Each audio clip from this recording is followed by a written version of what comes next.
28 साल पहले कोहिस्तान की बर्फीली पहाड़ियों में गुम होने वाला नसीरुद्दीन आज बर्फ में जमा हुआ उसी हालत में मिला है जिस हालत में वो आज से 28 साल पहले गुम हुआ था।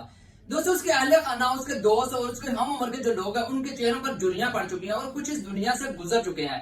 लेकिन नसीरुद्दीन आज उसी हालत में पड़ा हुआ है जिस हालत में वो गुम हुआ था। ना तो उसकी शक्ल में कुछ भी चेंजिंग आई है और ना ही उसकी बॉडी डिकम्पोज हुई है। दोस्तों, ये मामला कुछ इस तरह से है कि आज से 28 साल पहले नसीरुद्दीन और उसका भाई कोहिस्तान की बर्फीली पहाड़ियों में से गुजर रहे थे और एक तेज तूफान आता है जिसकी वजह से वो अपने घोड़े से गिर जाता है और उसकी काफी तलाश करने के बावजूद भी नसीरुद्दीन नहीं मिलता। नसीरुद्दीन का भाई और उसके अहले खाना और गांव के लोग उसे मरा हुआ तस्लीम करके वहीं पर उसकी गायबाना नमाज जनाजा भी अदा कर देते हैं और इसी तरह से 28 साल गुजर जाते हैं। 1 अगस्त 2025 को एक चरवाहा वहां से गुजरता है और उसकी नजर पड़ती है कि एक इंसान है जो कि बर्फ के अंदर जमा हुआ है। वो आसपास के लोगों को बताता है और इसी तरह से नसीरुद्दीन की फैमिली भी वहां पर आ जाती है। जब वो कपड़े और चेहरा देखते हैं तो उन्हें पता चल जाता है कि ये हमारा नसीरुद्दीन है और उसके बाद जब उसकी जेब चेक की जाती है तो उसके अंदर से आईडी कार्ड भी मिलता है और जिसके ऊपर उसका नाम भी लिखा होता है नसीरुद्दीन का।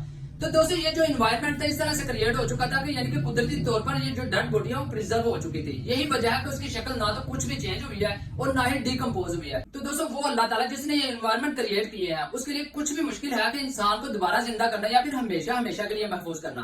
कमेंट सेक्शन में जरूर बताना। अपना ख्याल रखिए। अल्लाह हाफिज।